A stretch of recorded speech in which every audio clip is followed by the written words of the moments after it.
এইবার লিয়া এই গিফট প্যাক তো খুললে, এবার ছোট প্যাকে কি দিছে এটা দেখি। দেবনি আমি কেটে দিই। এই যে নাও, আসি লাগবে না, এই করো। এইটাই মনে হচ্ছে ভিন্ন কিছু আছে আশা করা যাচ্ছে। এটা মশলা।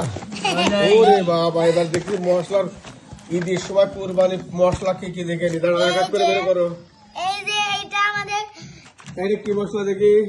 বিরিয়ানি। এটা আছে বিরিয়ানি মশলা রেডি মিক্স। আর এটা বুরহানি মশলা রেডি মিক্স।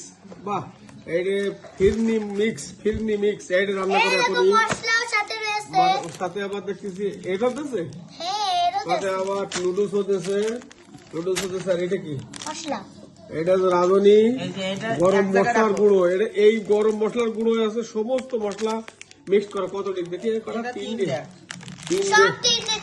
তিনটেই মানে তিনটেই জিরে গরম মশলা টসলা সব মিক্স করে 4-5 পাতা সব আর কি মিক্স করা। খুব দারুণ গিফট দিয়েছে। বুরহানি মশলা, বুরহানি নাও। আরেকটা খোলো, এটাও খুলতে পারবা। আরেকটা খোলো, লাগাও।